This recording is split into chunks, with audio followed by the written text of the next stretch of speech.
वंदना. आपल्या सर्वांनाच माहित आहे की संस्थान थोरलामठ या ठिकाणी जी जाज्वल समाधी आहे असे असणारे समाधी राजे लिंगैक्य आचार्य सद्गुरू दिगंबर शिवाचार्य गुरुमाऊली यांच्याही समाधीला त्रिवार वंदन करतो. या देहाचे शिल्पकार माझे कुलगुरू दीक्षा गुरु असे असणारे वयोवृद्ध तपोवृद्ध ज्ञानवृद्ध व्रजभूषण शिवाचार्य रत्नभूषित सद्गुरू सांब शिवाचार्य गुरुमाऊली यांच्याही समाधीला त्रिकाल वंदन करतो. या जीवनाचे माझ्या शिल्पकार ज्यांनी धार्मिक कार्य काय असतं असं मला वेळोवेळी मार्गदर्शन करून मला या प्रवाहामध्ये ज्यांनी आणलं असे असणारे युवा संत सद्गुरू वेदांताचार्य सद्गुरू दिगंबर शिवाचार्य गुरुमाऊली यांच्याही चरणी अनंत कोटी प्रतिपाद करतो. आज आपल्या सर्वांनाच माहित आहे की आषाढ शुद्ध पौर्णिमा, याच पौर्णिमेला व्यास पौर्णिमा म्हणून सुद्धा ओळखले जाते. त्याच पौर्णिमेला आपण गुरु पौर्णिमा म्हणतो. आज गुरु पौर्णिमेच्या निमित्तानं एका शिष्यानं गुरुप्रती असलेली कृतज्ञता व्यक्त करण्याचा आजचा दिवस आहे.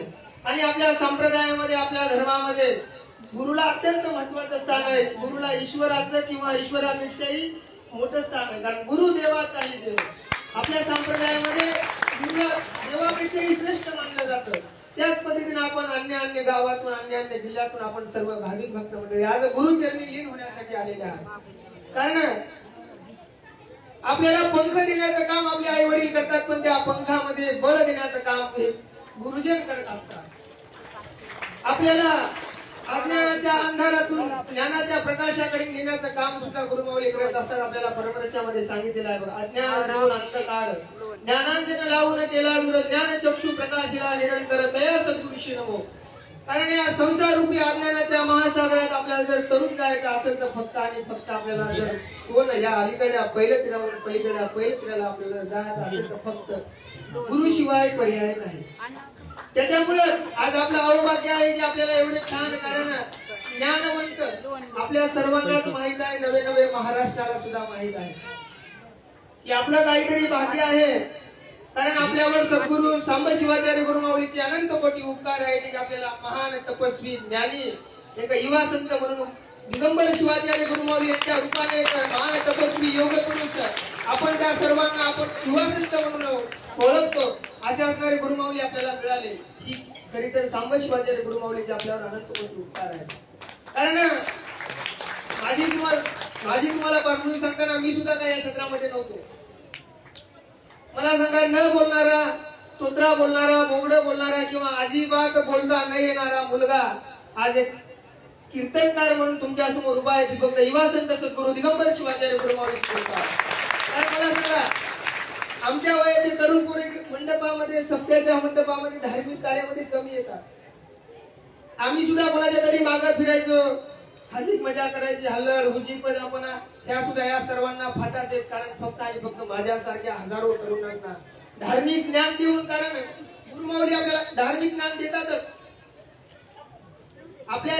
आपल्या जीवाचं शिवाशी एकरूप नातं जुळवण्याचं काम गुरुमाऊली निश्चित करत असतात. पण चांगला नागरिक म्हणून समाजामध्ये कसं वावरावं, आपण चांगला नागरिक म्हणून कारण आपले आचार विचार कसे असावेत हे आपल्याला ज्ञान देण्याचं काम गुरुमाऊली करत असतात. कारण मी सांगितल्याप्रमाणे तुम्हाला गुरुमाऊली देवापेक्षा श्रेष्ठ असतात. अजून मी तुम्हाला एक फक्त ओवी सांगणार आणि मी थांबणार आहे. गंगा तीर्था बघून खोली जाता जाय म्हणून गुरु तीर्थ न बुडवी म्हणून तरुण जाती कैलासी.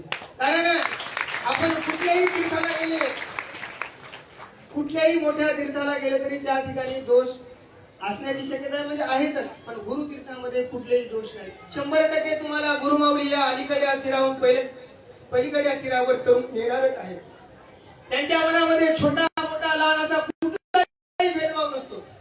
आपला शिष्य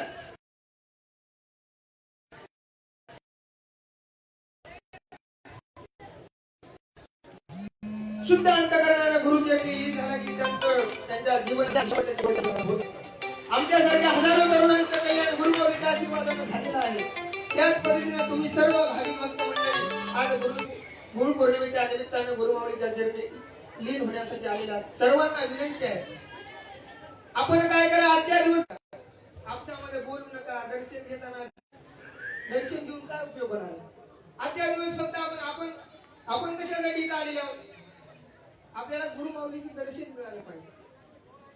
पण आपण कुठली शिस्त पाळत नाही, कुठली काही करत नाही, पण आपण आजच्या दिवशी तरी आपल्या संसारातला खटाटोप आनंद बारा भानगडी घरी ठेवून यायची आणि आजच्या दिवस आपण गुरु आज्ञेमध्ये राहावं. इथून पुढचे सर्व कार्यक्रम अगदी शिस्तीमध्ये आपण माता माऊल्यांनी, तरुण मंडळींनी, सर्वांनी अगदी आपण गुरु आज्ञेमध्ये राहून सर्वांनी शांत चित्ताने सर्व